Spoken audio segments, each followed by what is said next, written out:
About 10 years ago, I was at a friend's high school graduation party, and it was around that time that I had quit drinking soda. Actually, I quit drinking soda for about 2 years at that point.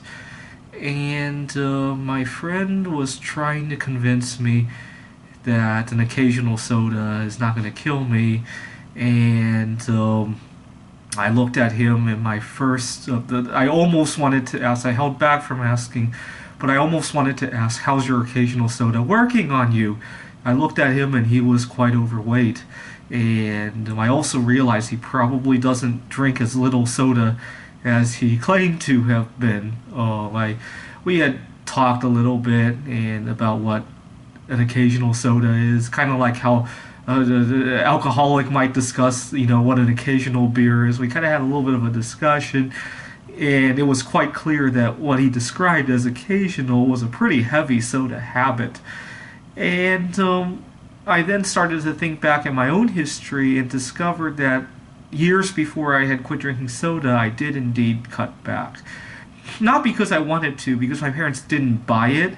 I was 13 or 14 or 15, and it was not very accessible for me to walk to the store to buy soda. Sometimes I might sneak a few, and they used to sell soda in the vending machines at high school. I was going to college part time as well.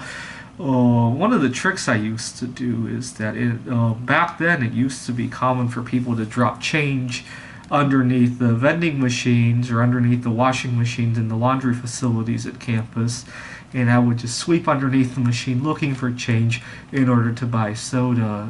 I don't think it's that common for people to drop so much change anymore. One time I was desperate to do laundry, and I looked for Cheeto very recently, and I only found a few cents. So it used to be much more common, and that's how I snuck a lot of the soda. And then I realized it wasn't good for me anyway, so I tried cutting back. It didn't work. Why didn't it work? The problem is it was very ill-defined. If I allowed myself to drink soda in moderation, there are a lot of events that could be considered moderate events. I go to Taiwan only twice a year for my computer gaming conferences, so twice a year, drinking soda twice a year probably won't kill me. But there are other activities that are on the order of going to Taiwan. I also go to another gaming conference in Europe. I have a friend in Poland that I like to visit sometimes. Not a lot, and then I have people in Rochester that I visit. All of a sudden, that twice a year suddenly becomes 10 times a year now. And then those aren't the only interesting events that could happen in a given year. In a given year, especially when I was working at Microsoft, there were times I wanted to celebrate some kind of achievement or a bonus or a raise or a stressful day at work even.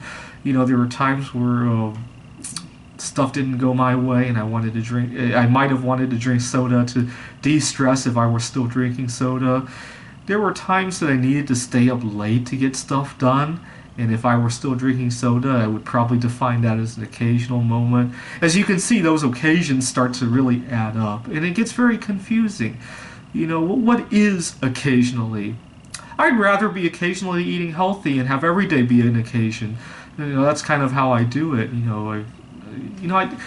People panic when they start trying to eat healthy, and they think, oh my God, is this going to be my life for the next 100 years?